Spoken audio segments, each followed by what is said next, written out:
The views and opinions expressed do not necessarily reflect those of Access Fort Wayne, the Allen County Public Library, or any other supporting groups. If you'd like to produce a show, call us at 260-421-1250.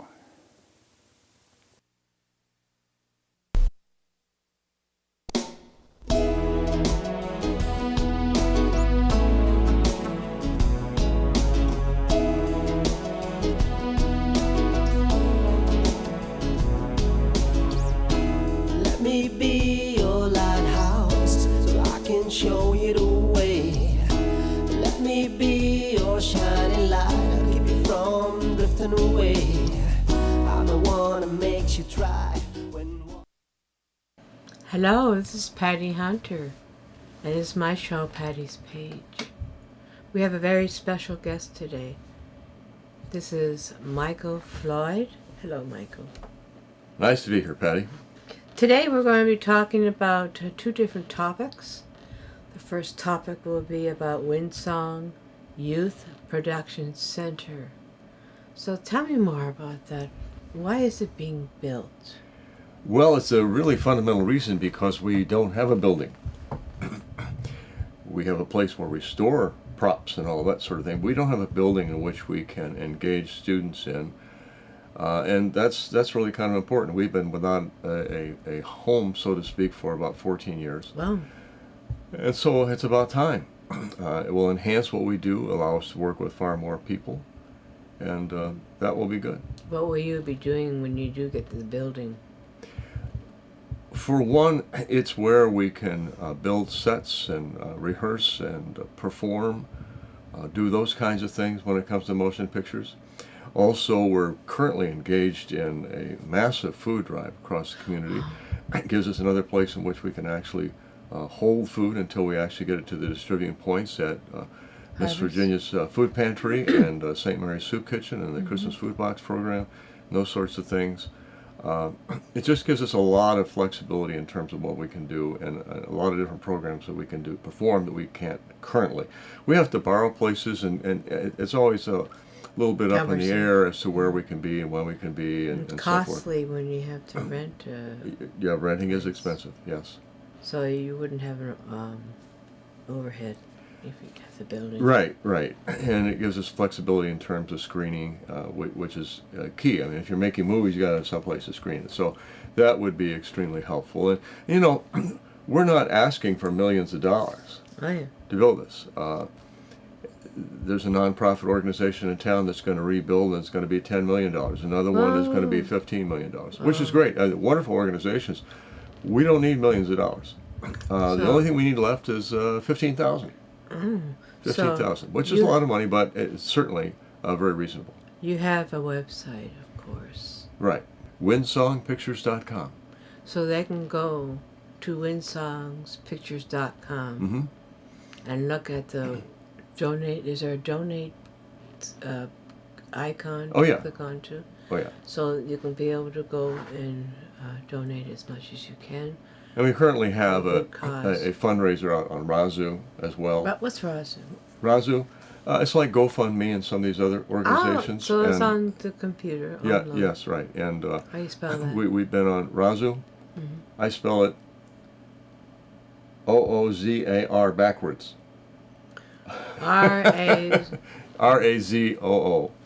See, Leonardo da Vinci used to write things upside down and backwards for mental stimulation. Students will ask me, how do you spell this? And I spell it backwards. And they say, what? And then they had to figure it out. Figure it out. And then they had to learn how to pronounce it, too.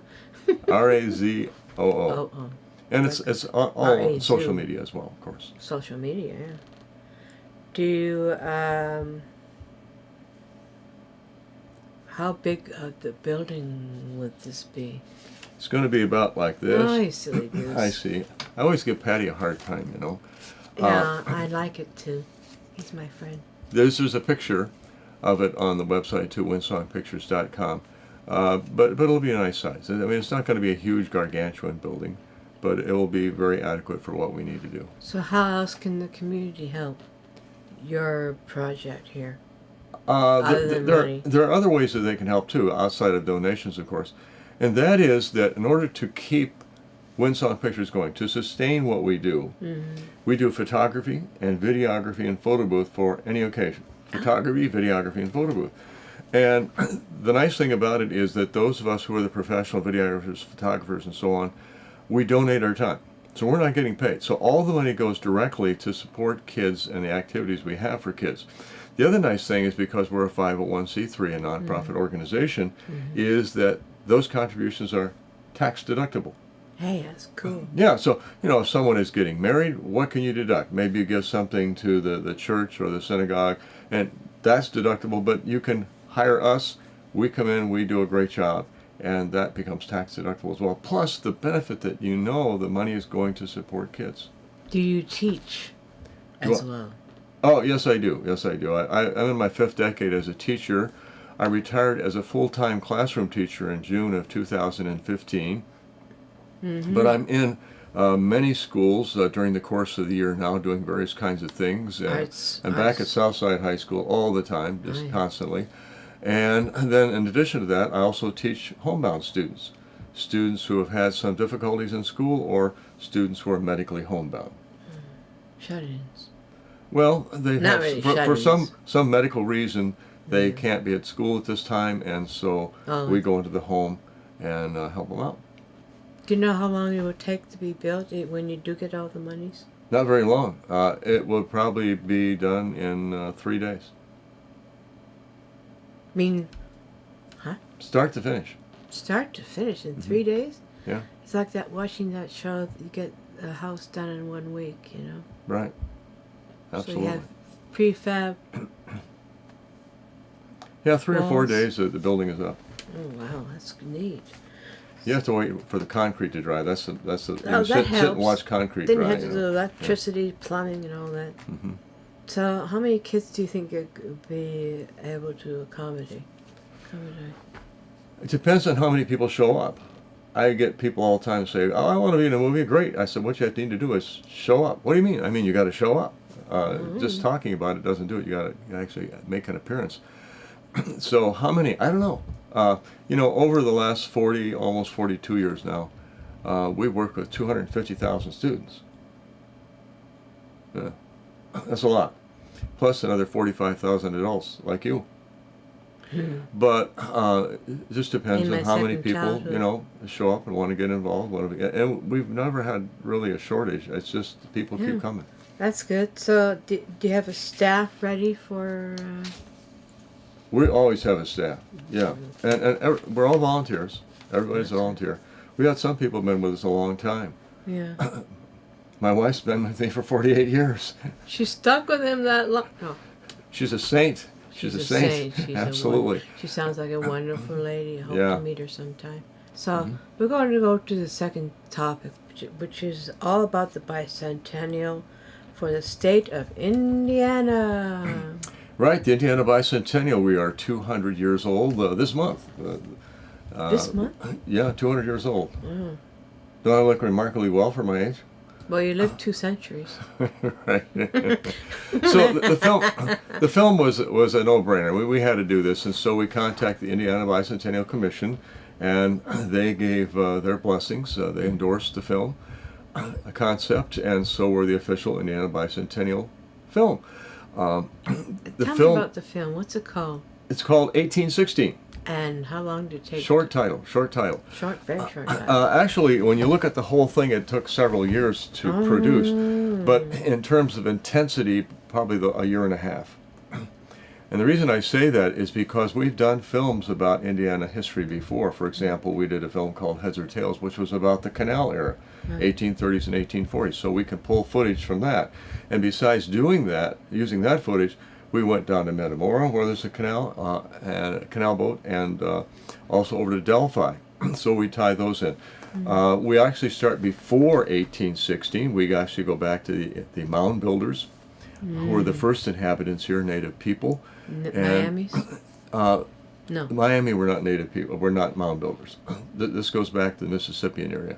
Oh, And so we were in Anderson, we were in Glidewell Mounds, and we went down to Evansville, where the Angel Mounds are, which is the largest still intact collection of mounds. They have a wonderful museum there that is very good in explaining things. So we start there very briefly. We kind of skip through a lot of some things there, and then we go, of course, to Little Turtle and Earl and his adopted son Wells, and yes. then we have, of course, Tecumseh and the Prophet and Prophetstown, and that uprising, Pontiac's Rebellion, the Revolutionary War, which in Indiana basically took place in Vincennes, which was a French community at that time. It's established at Fort Sackville, and then Henry Hamilton comes down from Fort Detroit and with Potawatomi Native Americans, and they take Fort Sackville, and George Rogers Clark charges back from Kaskaskia, where he's been fighting the British with his American soldiers, and they wade through the swamps at 30-degree weather in February of 1779 and retake the fort. So those things are all there. And then we move right on up through the War of 1812 and eventually get to 1816. And of course, one of the most noted citizens of the state of Indiana moved to Indiana in 1816. Oh, who was it? Now, who could that possibly be? Who was born at Sinking Springs Farm in Hodgenville, Kentucky? None other than Abraham Lincoln. He was about 7 years of age when they moved to southern Indiana, just about 10, 12 miles north of the Ohio River. Beautiful, beautiful forested area. And in that winter of 1816, they lived in a lean-to. Imagine how chilly that must have been. Yeah. And then, of course, in the spring, then Thomas, his father, could build a log cabin, and so on. So they thaw it out in the spring. Yeah, thaw it out. So a lot of things happen, and a lot of people don't understand that Indiana Territory, when you see the map of it in the film, included all of Indiana, Illinois, half of Wisconsin, half of Michigan. That was Indiana Territory. It was huge.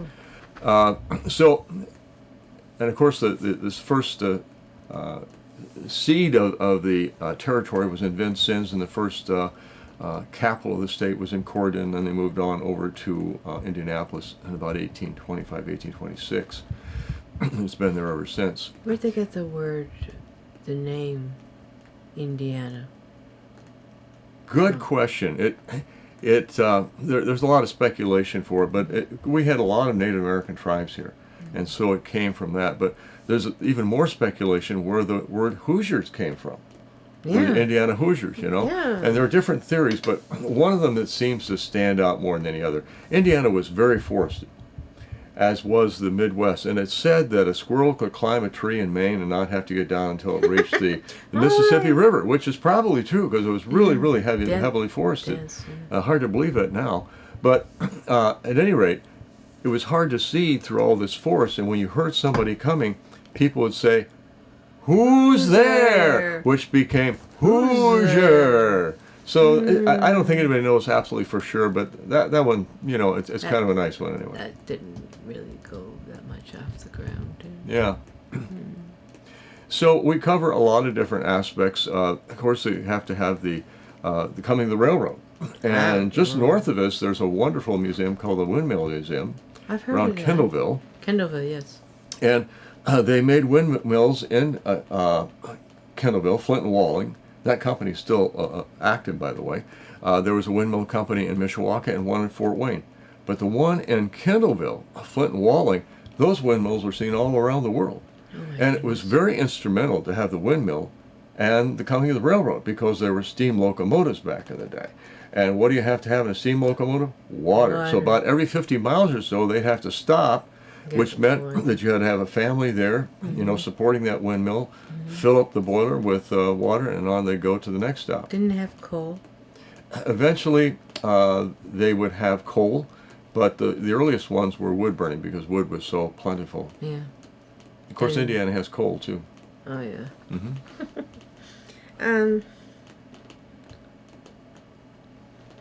Where and when will this movie 1816 be screened? 1816 will be screened at the History Center here in Fort Wayne, downtown on Berry Street, and it will premiere the 16th of December at 7 p.m. at the History Center, and then again on the 18th of December on that Sunday afternoon at 3 o'clock. Plenty of parking. Yes. Yeah. Yes. What is did you have a lot of actors and actresses Oh, good question. in this? Hold on to your seat. Okay. She's holding on. We have over 18,000 people in this film. Oh, Over 18,000. That's conservative. That's conservative. I stopped counting. How did you manage all of that? Very, very easily, actually. You know, in the Civil War took portion, sections out. when we did the Boyhood of Abraham Lincoln, which took and Lincoln from his boyhood up through his presidency, we had over 17,000 in that film. Holy mackerel. Yeah. How did you manage all those people? Well, you know, we've been Well, it at this wasn't for a all- long time. Yeah, so you And over. we have a good reputation. We have a lot of contacts, a lot of networking to make things happen. Make things happen. For example, we go into the 1930s and 1940s, and we talk about Indiana aviation heroes. Amelia Earhart. She's from Indiana? No, No. she's from Kansas. But Amelia Earhart taught at Purdue University. A lot of people don't know that. She taught at Purdue, and then she used to fly in and out of Fort Wayne Smith Field all the time. She was just a regular. Holy mackerel. And the final flight that she ran, a lot of the funds were raised through Purdue University when she was teaching there. Too bad she disappeared. Yeah.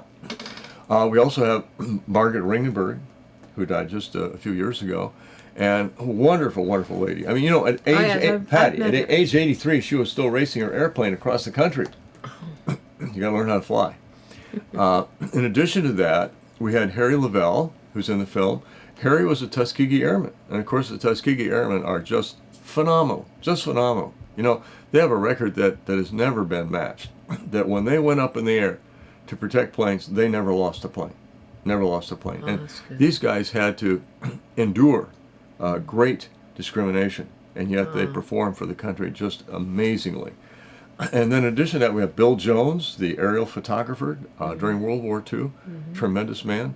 We have, we touched base with the Holocaust. Here locally, Doris Fogel was in an internment camp in Shanghai when the Japanese took over. She and her mother escaped from Germany, Nazi Germany. yeah. They were Jewish. And then we went down to Terre Haute, where Ava Moses Kor is. And Ava's family was all captured by the Nazis. Father, mother, two older sisters were killed right away in the gas chambers.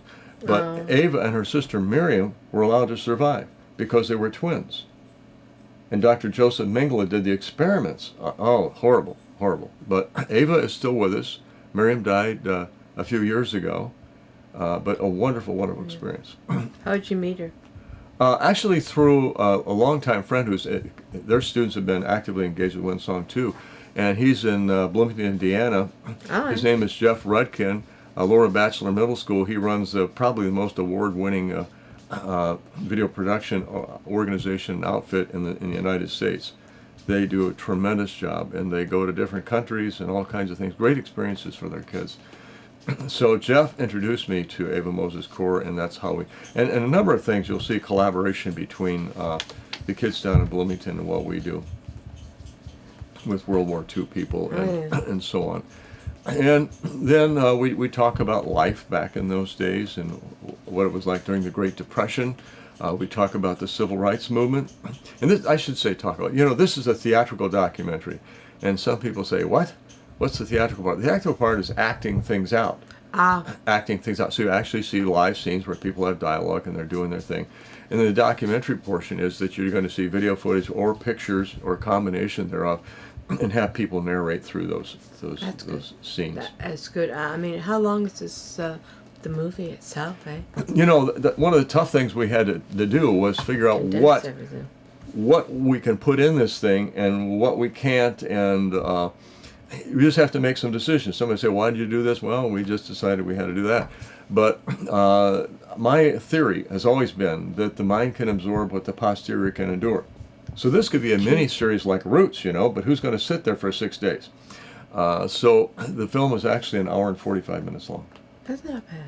You condensed everything. Yes, and it moves quickly. It moves from one subject to the next pretty quickly. so you're not mired in it, and plenty of action, and I think that the theatrical part we actually get to see the acting helps to move things along and provide a little spark, and there's some funny things in there, like some of you will remember the old comedy shtick with Abbott and Costello. Oh yeah, Great comedians. Now, they're not from Indiana, but yeah, but we do Who's On First because there are a lot of famous baseball players from Indiana. So we do that Who's On First, What's On Second thing, and that's playing as you get to see Gil Hodges, Don Mattingly, and all these famous baseball players. And then when it comes to basketball, famous basketball players like Oscar Robertson, one of the best basketball players of all time, we have a theme song that sounds very similar to the Harlem Globetrotters, Sweet Georgia Brown. Oh my goodness. Yeah. Well, they're coming here this year, I think. Sweet Georgia Brown or the Harlem Globetrotters? Harlem Globetrotters. They usually come around. Yeah. January. Great show. They put on a great show. Yeah. And the actors that starred in it, how did you get them all together and they memorized their lines? And you were the director, were you? For most of it, yeah. We have other directors that, so when we have other parts and pieces, for example, for The Boyhood of Abraham Lincoln, the producer is Nicole Stone. And she was a senior in college when she did that. When we had that cast of 17,000 people, imagine a senior in college doing that. She's amazing, That's a lot of work. just amazing. She's been That's with us 16 a lot years. of work. And you didn't get paid for this? No. Oh my Suki. Okay. Who wrote the script? The one that had to be spoken? Whenever we write things, it's done collaboratively. In other words, we have different people doing it, and we put it all together. I oversee everything, but that's how we do things, collaboratively. And who was the producer? Producer for this particular film? Oh, yeah, all of it. Well, I know you got more than one. there are right? producers for each different Each segment, but segments. the overall producer for the film would be Christina Sanchez and Jada White. They're freshmen in college now, so they were doing this when they were in high school. So you're teaching the youngins, the kids, how to be producers and directors and All camera aspects of people. production, right? yeah, and you don't have a studio, do you? Well, the only studio is what we're sitting in right now, but Oh, this is the editing suite. This is the edit. Oh, yeah, thank you. Editing No suite. one's called me sweet before.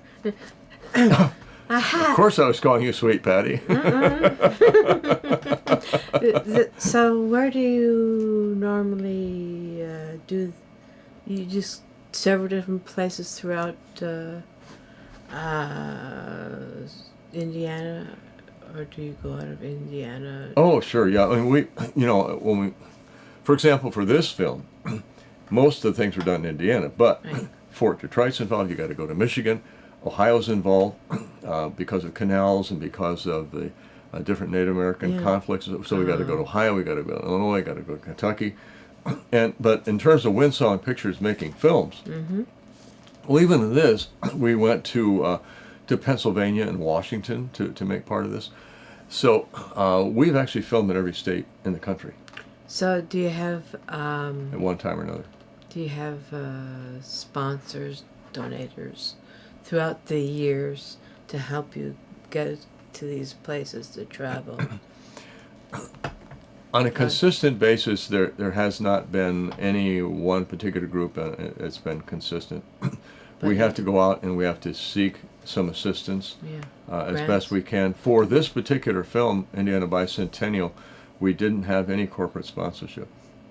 We had to raise the money, and part of that is that we went to the Indianapolis 500, the 100th running this spring, and we took several volunteers down there, and we worked there, and they paid us for that, so that helped us make the film. That's cool. That's cool. So, Plus, we got to cover the 100, so that was the Oh, 100th yeah. anniversary. and I'm a member of the board. Yes, you are. He's an excellent leader, you know that. You're an excellent leader. Thanks. I try.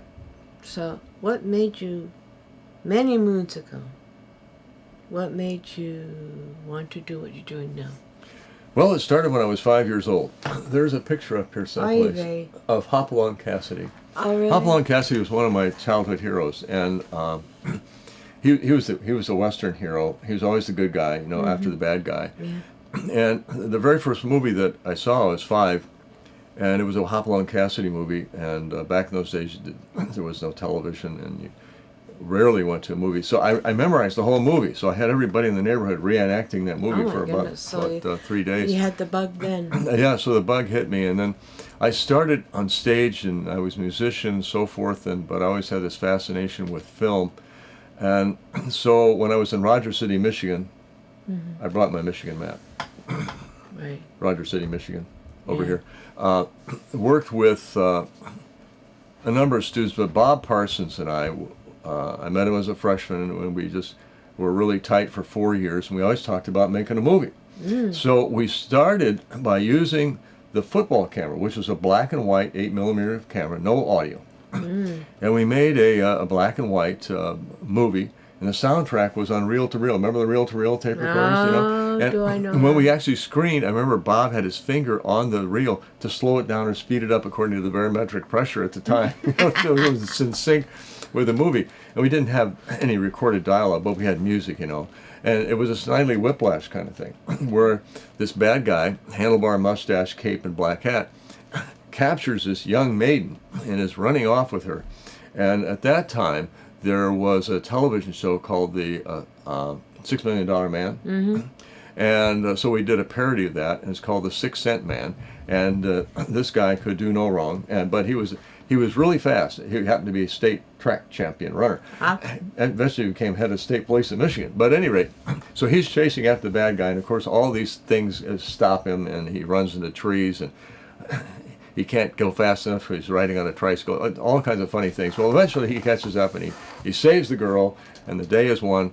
And so we screened that film in Rogers City for, I think, maybe 25 cents a pop to come in and watch it, and we got a little money and bought some more equipment, and we've been running ever since. Ah, that's good. You know, getting towards the end of the show, my friend, you were an excellent guest and a wonderful host of your own place here. So this is a wonderful day we have in this beautiful place in Indiana. Don't forget to go see the movie 1816 at the History Center downtown Fort Wayne. So this is Patty Hunter. This is Michael Floyd of Windsong Pictures. We're saying adieu. So see you next week.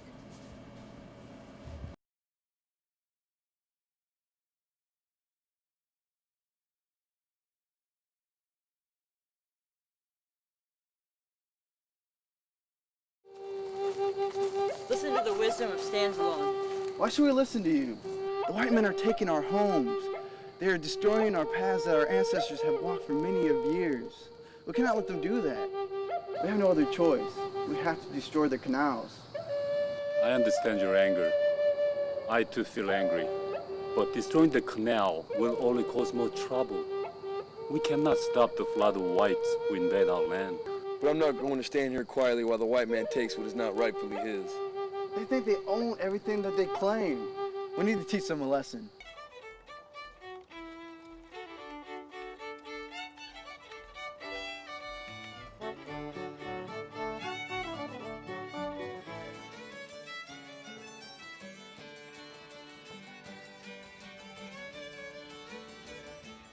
Hey, there's no way a black man's gonna own their own house. Besides, you ain't even paid your $500 yet to the county. Look, I'm gonna have enough money to pay my $500 to the county, and I'm gonna build a mighty fine house for me and Miss Emma. We gonna raise a fine family. You're a black man, still don't understand. You don't see no white man running around here paying $500 to the county, do you? No, of course not. Just a black man, just in case they cause trouble.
can't imagine today what we had then.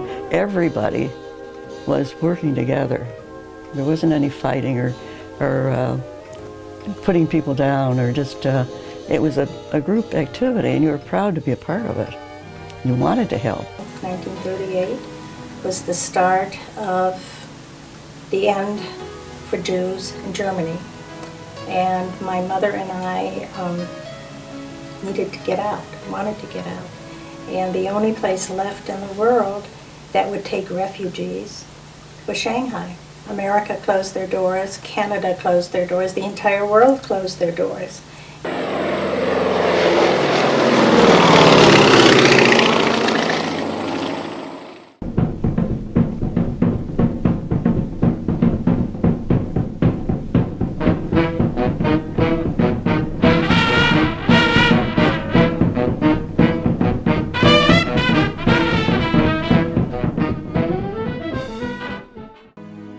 We carried the name WASP all the time, and I was stationed at the 2nd Ferrying Division. I left home and went over to Fort Benjamin Harrison to get inducted, and to get sworn in, get my clothes. Then they sent us to Biloxi, Mississippi. I'd never been south before. Well, I was eventually drafted. I tried to enlist, but I was a little bit underweight. I had rheumatic fever 5 times before I entered the Army Air Corps. A wonderful opportunity for us to celebrate the Olympics, what it means, what our community means, because if there ever was a community that went along with the theme of light the fire within, I believe it now.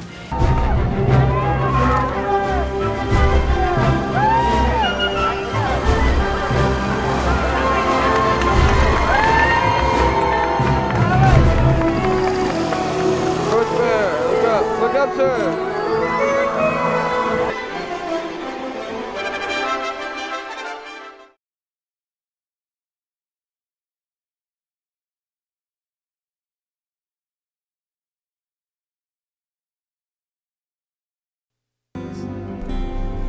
Godspeed, my love, until we meet again.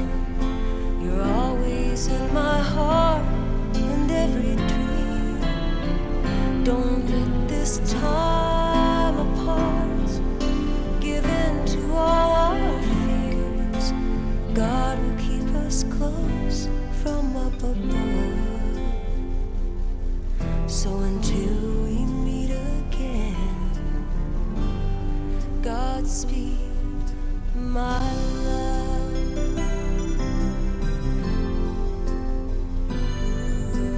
God is with us all.